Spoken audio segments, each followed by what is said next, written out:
Egun onden hori, lehenik eta behin eskarrak eman nahi nizkioke Gipuzkoako Foru Aldundiari eta bereziki herri partaidatzako foru diputatuari, Imanol Lasari, hitz egiteko aukera batetik, olako guneak sortzeagatik, uste dut oso interesgarria dela, bakoitzaren esperientziak partekatzeko aukera hori izatea eta iritzi ezberdinak mahai gaineratzeko aukera hori izatea.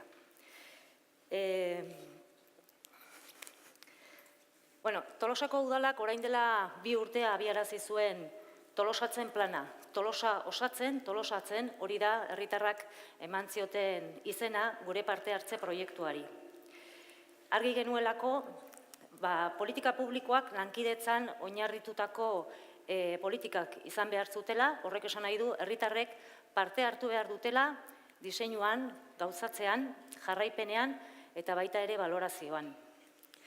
Nun abiatu ginen? Abiatu ginen Agenda 21 planean, Tolosak bazuen plan estrategiko bat, 2015 plan estrategikoa, Agenda 21an oinarrituta, hemen alkate asko daude, bakizute Agenda 21 azkenean ingurumenean alorreko gaiak aztertzen zituela, eta guk abiatu ginen plan horretan, ikuste gendulako importantea zelako naiz eta hutsune batzuk bazituen, nolabaiteko devoluzioa falta zitzaion planari. Alborjeko hitzarmenak barneratzen zituen dagoeneko bokazio integrala, zeharkakoa eta bateratzailea. Guk jatorrizko izpiritu hori berreskuratu egin genuen eta praktikara eraman dugu herri osora zabalduz. Udalegeak gaur egunean ere, orain oso modu berezian, azpimarratzen ditu gai horiek, ezta? Gardentasuna, zeharkakotasuna. Eta guk ingurumenari murriztu ordez, saiatu gera udal funtzionamenduan barneratzen.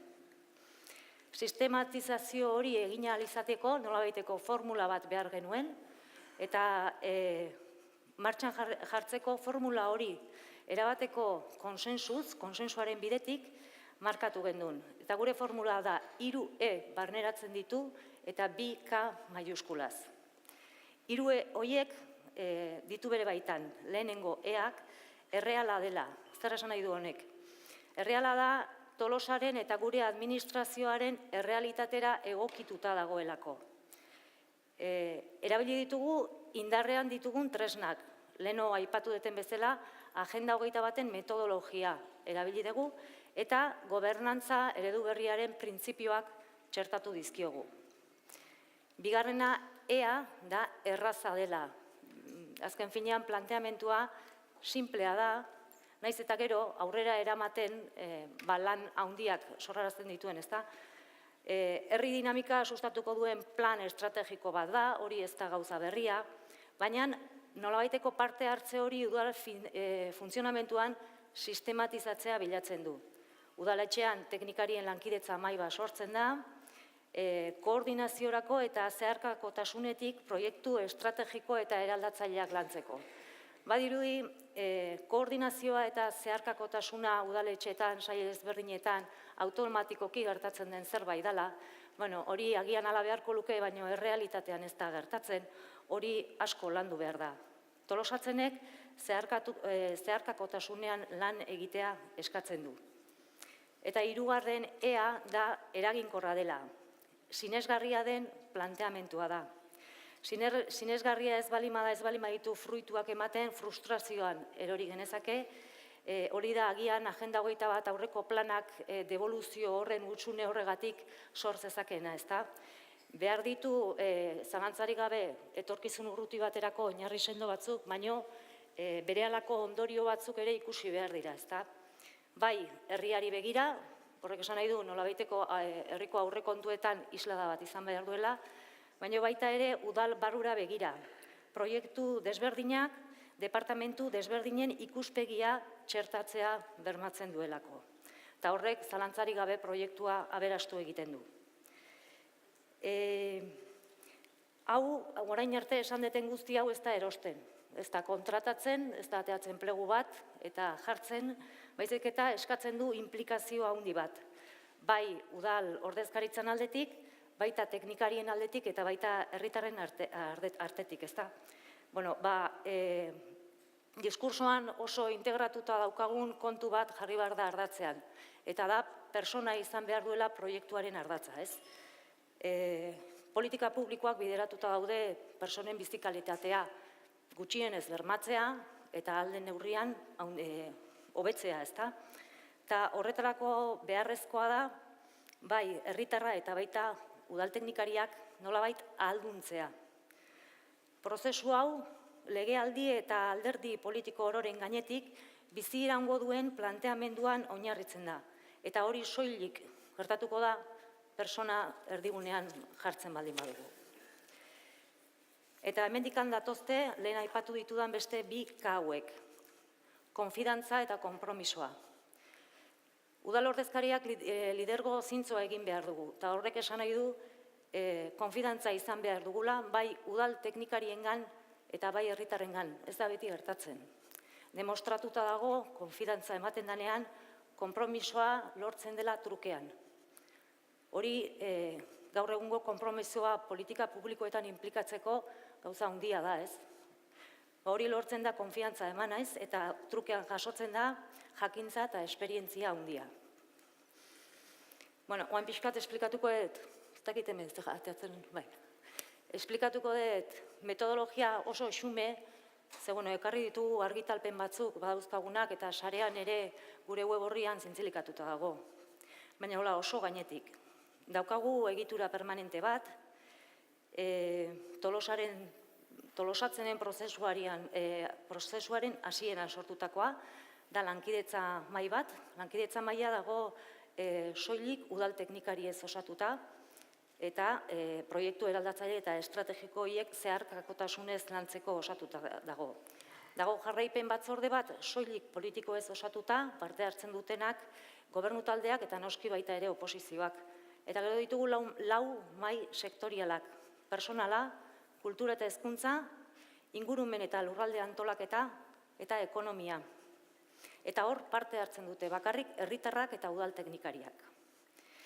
Orain arte burutu ditugun faseak izan dira lehenengo fase batean herritarrek parte hartzeko oinarriak eta prozesuaren diseinua adostu egin dute beraien artean, ez? Hori importantea da.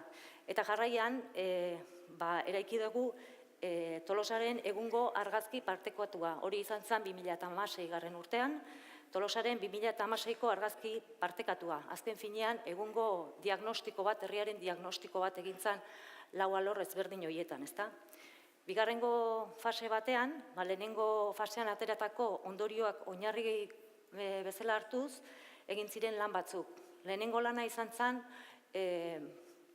etorkizun urrun bati begira, 2030 urtera begirako Tolosaren irudikapen bat da. Denen urtean, erabaki genuen 2030 urtean zer nolako Tolosa izan nahi genuen, ezta? Eta horretarako zeintzuk diran udalerriaren norabidea zehaztuko duen ildo eta helburu nagusiak.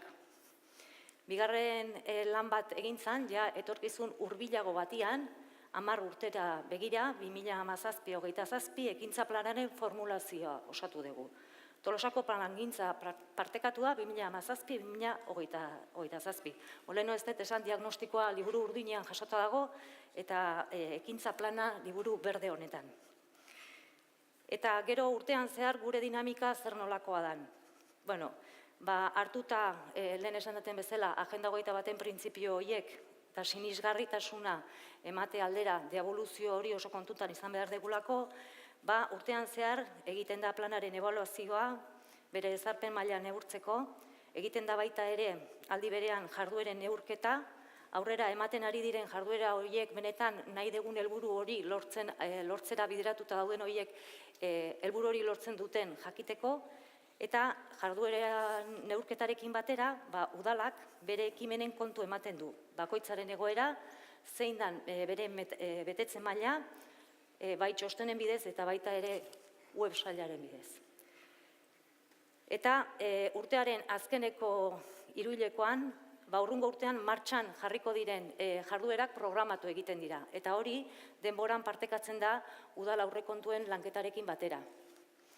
Hori da formula, osatu zen formula, E3G2 Tolosatzen proiektua, eta hori da guk adierazten dugun berrikuntza publikoa martxan jartzen ari gerena, ez? Planteamendu errealistak, errazak eta eraginkorrak eginez, konfiantzak eskainiz eta konpromisoak lortuz politika publikoak burutzeko eta era eta molde berrietan, ezta? Balio izan du gure proiektu honek baita ere herritarrak saretzeko. Herritarra sentitzen da udalari hobeto konektatua. Aldi berean, lortzen ari gera gai bat lehen mahai inguruan atera dena baita ere, erakundearekiko konfidantza bat. Eta horrela, ein batean behintzat, gizarteak duen politikarekiko urruntzeari ere aurre egiten diogu. Guk oso positibotzat jotzen dugu orain arte egindako lana, emaitzak eman ditu, iaz aurrekontuan Tolosatzenetik eratorritako 40 proiektu izan genituen, ia 1,5 milioi aurrekontuarekin. Askok argia ikusitu dute dagoeneko eta beste batzuk oraindikan lantzen ari gera, ez?